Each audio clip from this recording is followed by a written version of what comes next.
Hi, I'm J.John. Welcome to my YouTube channel. My guest on Facing the Canon is Lauren Windle, a woman transformed from addiction.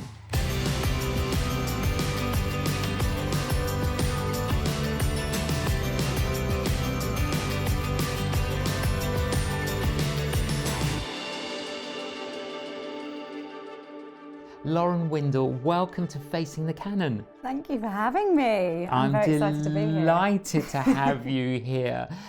When I heard a little bit about your story, I thought we've got to have you on our program. You grew up, Lauren, within a Christian family, went to church, but then you stopped going when you were a teenager.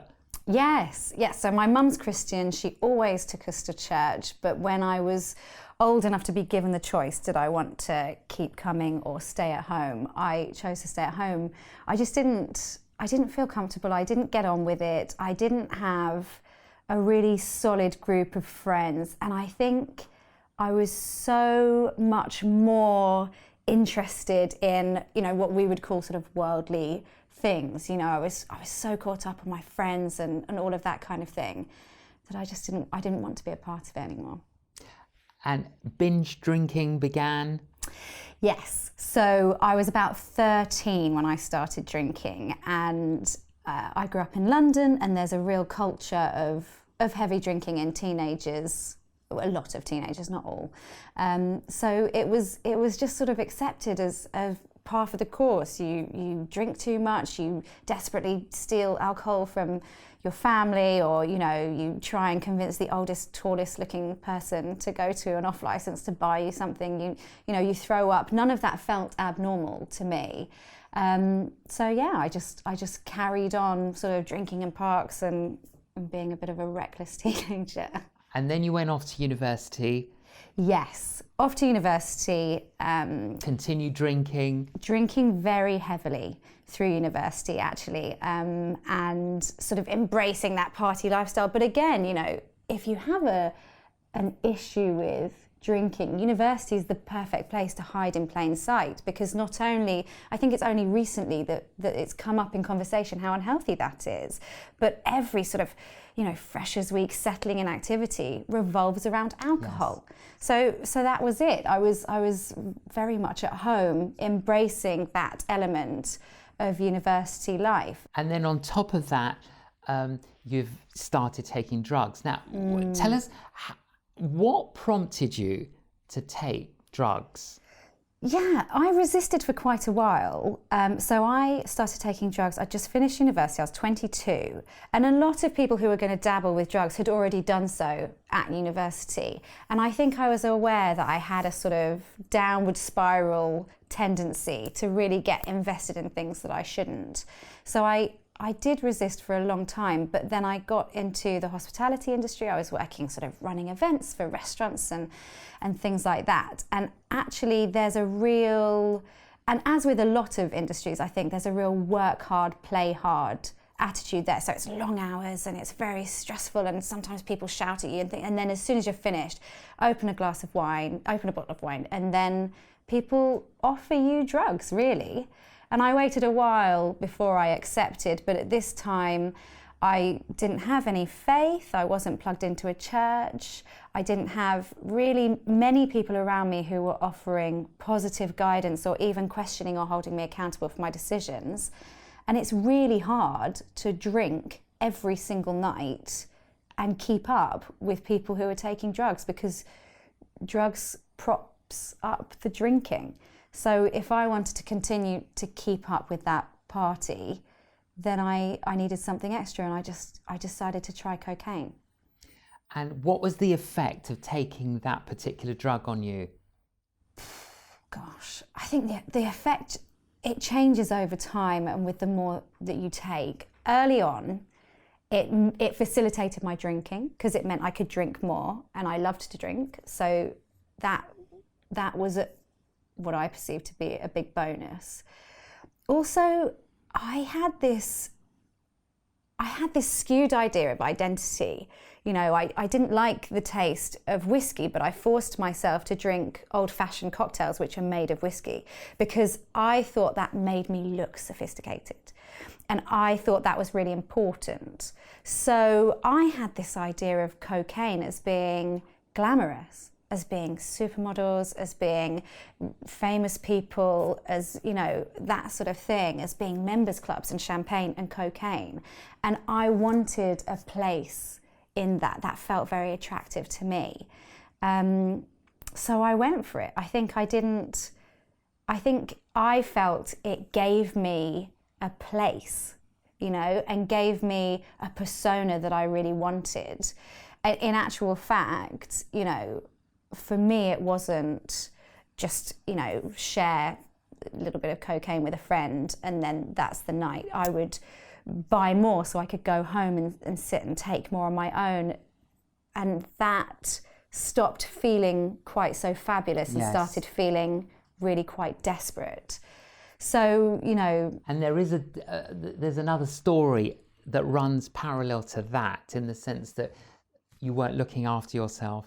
Yeah. You'd wake up in the morning with a black eye, you didn't know where you got it from. Yeah. And tell us a bit of that side of the story. Yeah, so as well as sort of, you know, just starting the night with lots of drinks and taking drugs and then sometimes going home on my own and carrying on the party and feeling the sort of misery of that setup, there were numerous incidents that just all built up to a real, you know, it was so clear that I was getting things wrong. For example, waking up with a black eye is terrifying, and not knowing how you got it, of course, you know, is terrifying. And there was a time when I was in a taxi and I realised I didn't have my bank card, which is so frequent for a cocaine user because it's part of the kit that you use to take cocaine. So I honestly have left bank cards in so many different club toilets. You're not in your right mind, you have no idea what you're doing, you just throw them around the place.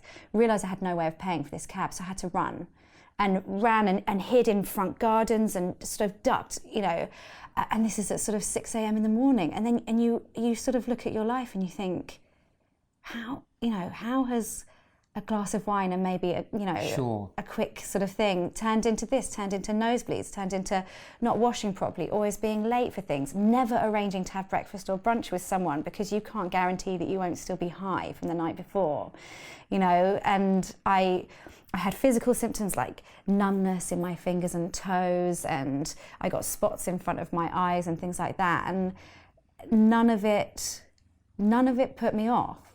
None of it?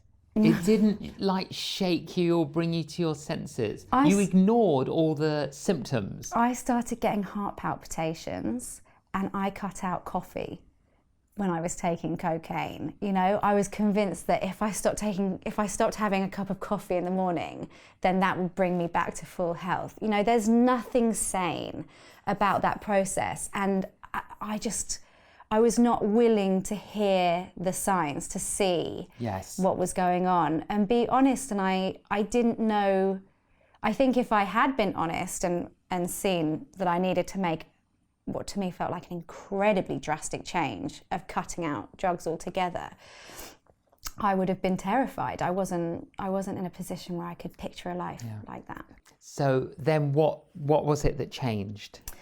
Yeah, there are a couple of sort of rock bottom nights, and the one that we've already referred to, waking up with a black eye, was a real eye opener for me, and that was probably my last one. But before that, I had a real start when I had been at a restaurant with a few friends, and one of them had moved to Paris to be with a boyfriend and we'd all gone to university together, so I knew him. It was very exciting that they were in this romantic city living together. We went to a French restaurant, and as was my custom, I went to pick up some drugs as soon as the meal was over, so that when we went for drinks afterwards, I would have the drugs that I felt I needed. And when I got back, she and her sister was there, and another friend of mine said, "Oh, do you know what? It's actually quite late. We've ended up eating until 9:30, 10 o'clock. Everyone's got work tomorrow, so we'll just call it a night here." But I had these drugs and I wanted this, you know, once you've got the drugs, you take them. There's no sort of, great, I'll save those for next time. You know, that just wasn't in my mentality. So I went home and I just sat up until I was still awake at 7:30 a.m. when my alarm went off to tell me to go to work. And I had just done my, last line of cocaine. So I was just completely high. And I called my boss and said, I just said outright, I'm high, I'm not coming in. And she said, okay, well, I'm going to mark you, I'm going to say that you're unwell and we're going to speak about this at the end of the day, get some rest. And I just called my sister, who had continued to go to church where I dropped out. And that was so that would have been the Friday. And she came round and she moved me in with her on the Saturday. She took me to church on the Sunday, and on the Monday, she sent me into work with a pre-typed resignation letter. Yeah, sign that, hand that in. That was the instruction. That was the instruction. Yeah. So, and then she said, well, what are you going to do now? Because I don't think this industry is right for you, and you need to invest in yourself. And I had just been with this friend who'd had such an amazing romantic story of Paris. And I just said, oh, I'll move to Paris. I'd never even been. But I just thought, well, that's fine. So I moved out there after one sort of recce weekend to identify somewhere to live, and spent some time with my friends out there. And at first, that was great. And I still drank heavily, and I didn't see that as a problem. Obviously, drinking is far more socially acceptable than Class A drug taking. But it was when I found someone, I couldn't, when I first moved there, ask for drugs because I didn't speak French. But as my French got better and I met more people there, I found someone who started to bring me cocaine. And my friends from university who lived there basically said, enough's enough. You've had this huge upset where you've left London deliberately to avoid all of this, and now we can just see you going down this terrible route again. So one of them found a bilingual support group for me and said, this is where you're going to go, and you're going to just talk to them, just tell them how you've been feeling and see how it goes. So I turned up at that. The last time I drank was actually Easter Sunday 2014, which would have been the 20th of April that year. And then I carried on drinking through the night, so was still drinking on the Monday. But on the Tuesday, I turned up at that support group meeting, and at this point I wasn't Christian, but to me, this was so definitely a God thing. Because when you go to a support group for drug addicts, it tends to be men, and they tend to be in their sort of 40s, 50s as a general demographic. Yes. That group was all women in their 20s, bar one guy. And they were all about 3 months sober. So I related to them, and what they had was just within my reach. When I got there and I heard what they had been through and where they were, I just cried. I just cried for the whole time. And they invited me towards the end to say a few words, and I did, and then they took me out for lunch afterwards. I remember walking to that lunch thinking, I really hope people drink wine at this lunch.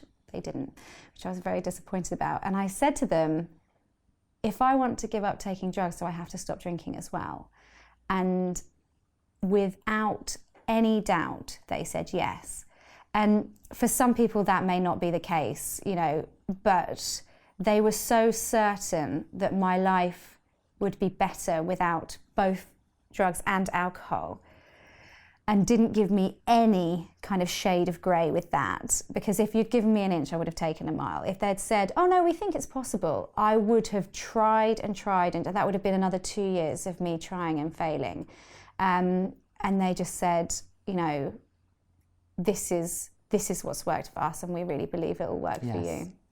And did you start feeling, or did it different straight away, or did it take 3 months? How long did it take?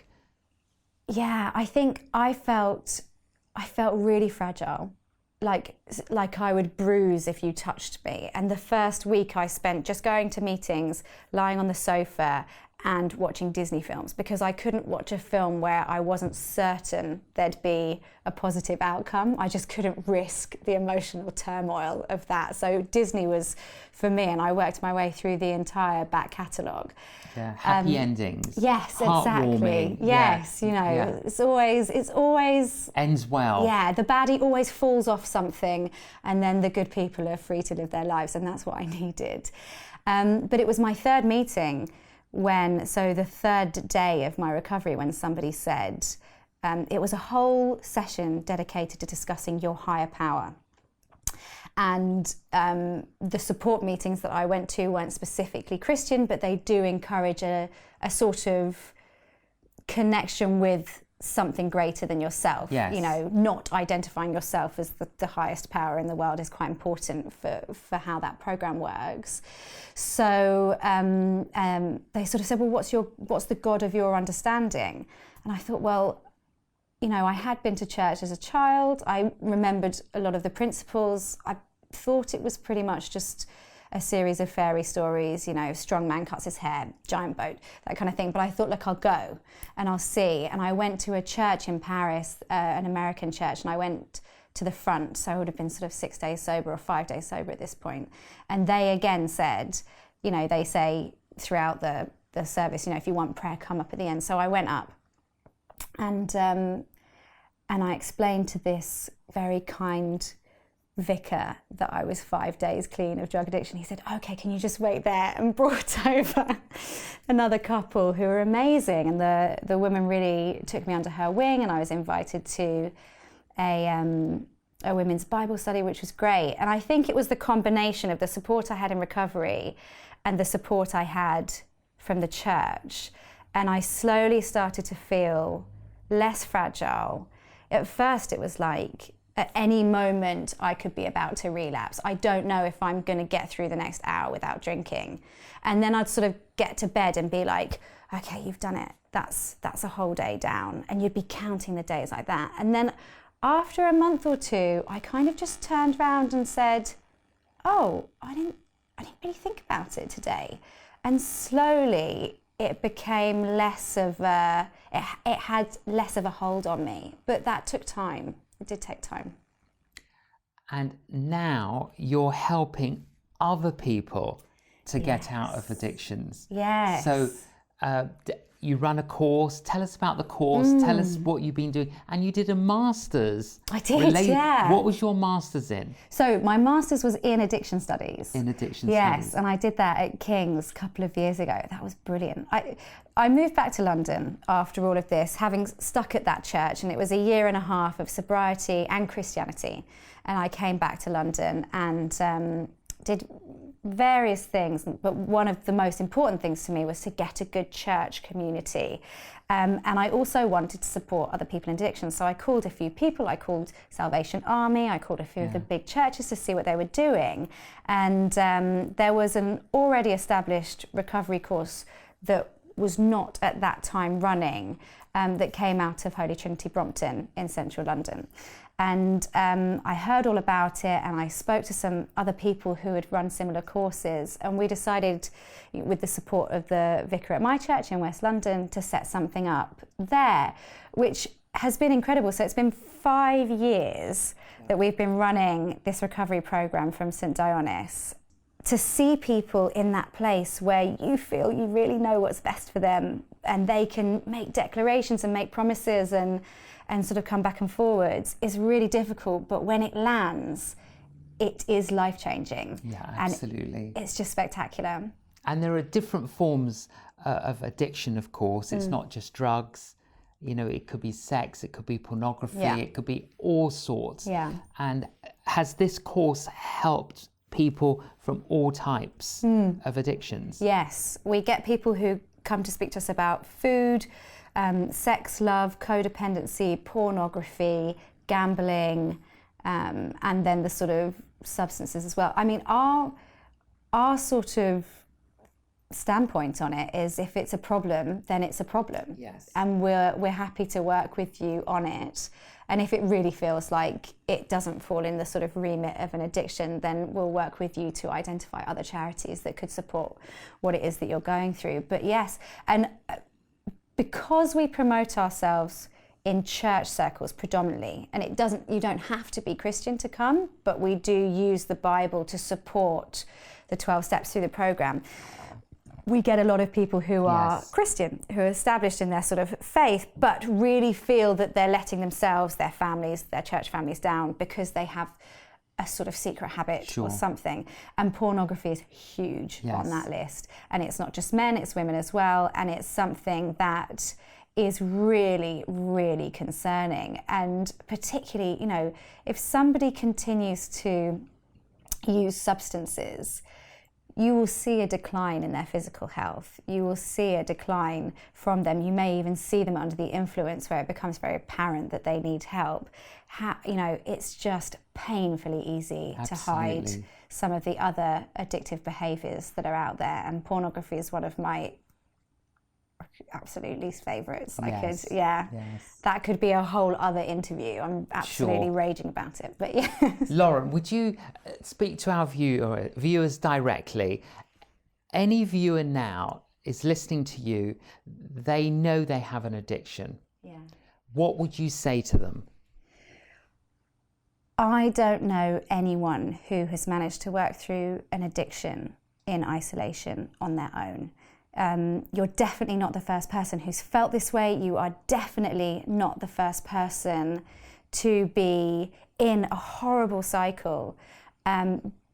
But you can get help, and you definitely should. And the first step for me and for a lot of the people that I've worked with is reaching out to somebody who knows what that feels like, asking them how they managed to come through it. And there are so many different channels that you can do that through, and support meetings and charities and church programs. And I just really encourage you to reach out to them.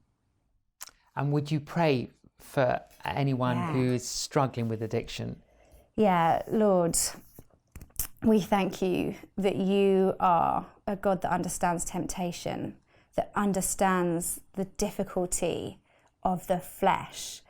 And we just pray that you would meet each person who is relating to this now, that you would put your arms around them, that they would know that they are not alone, that they have never gone too far to experience your incredible grace and redemption, Lord, that you would give them the strength and courage to reach out and ask for the support that they need, Lord. We speak against shame and guilt and any other feeling other than your conviction that there is a better way. In your name, Jesus. Amen. Amen. Amen. Thank you, Lauren. You've got a new book. I do. It's not even you- about addiction either. I know. Well, that's very interesting. Your new book, Notes on Love. There's a little subheading, Being Single and Dating in a Marriage-Obsessed Church. Now, I would have thought your first book, you would have told your story. You're saving that for another sequel. Yes, you've But got to keep something in the locker. You've got to keep something in the locker. So tell us about, what is this book about? Yeah, so Notes on Love came about actually because I was mentoring some women, and it seemed that all we were talking about was romantic lives. And that's not because there aren't a million other things to talk about, but actually a lot of the people I was working with felt confident that they had a good direction in their careers and things like that. But actually the thing that took up the most headspace, worried them most, was their dating situation, whether or not they were going to be married and things like that. And actually a lot of people had looked for a book that they really related to, and there are a lot out there, but they felt that they hadn't found something that really fully represented their experience in terms of the disappointment and pain of it, but also the fun and actually sometimes the hilarity of the ridiculous situations that people can get into and things like that. So I put together a proposal for this book, and the publishing house, SPCK, really liked the idea, and it's something that I've been working on over the last year, and it's finally going to be released into the wild in July. And so to summarize the essence of the book, Yes. how would you do that? How would I do that? I would say that it is a reflection of the single experience in the church, whether you have chosen to stay single, whether you are single at the moment but are hoping to meet someone, whichever that is. But it's also, I hope, reasonably eye-opening to people who are married or have been married for a while, who haven't been in that situation, to sort of invite them to be more inviting. You know, because at times I think people don't realise how lonely that situation can be for someone who's single. And I guess what I would like for people to get out of it is that even if you're single, you're never alone. You know? Absolutely, yeah. I read it in manuscript form, very inspiring and very funny, very amusing. It's like a really chatty. I always kind of felt like you and I, when I was reading your manuscript, that we're sitting in a coffee shop and we're just talking about these things. And to me, I felt, you know, as I got to the end, it was like, look, you know, if you're single, learn to be content. If you're married, learn to be content. It's almost like whatever stage of life that you are, God has called us to discover contentment, and it's learning that, and it's how do you learn that? And how do you choose and that? holding that intention with people who also have a hope that they will, you know, move into a different relationship status. And there's nothing wrong with that. There's nothing wrong with wanting to be single. There's nothing wrong with being single. There's nothing wrong with, you know, hoping that you will marry in the future. But actually, if you're so caught up in that hope that it strips away, as you say, your contentedness from today, then that's a shame. And that doesn't feel like the sort of fullness of life that we're called to, you know? Absolutely. Hearing your story, Lauren, you know, with the symptoms of drug addiction, black eye, bleeding nose, you never moisturised. I never moisturised, that is true. That is true. You didn't look after yourself. Yeah. I moisturised today though. Well done. It's part of the gift. Now, you know, you know Christ as your good shepherd. And by his grace and the course, you're free of these addictions and helping many other people to be freed from theirs. And it's joy to talk to you, to see the beauty that now exudes from you, and just keep on keeping on.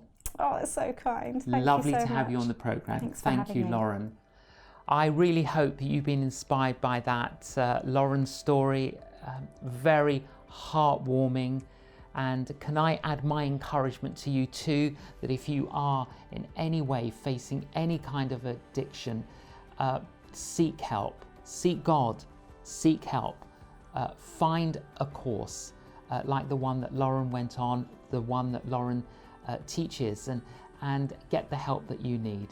Thank you so much for joining us on Facing the Canon.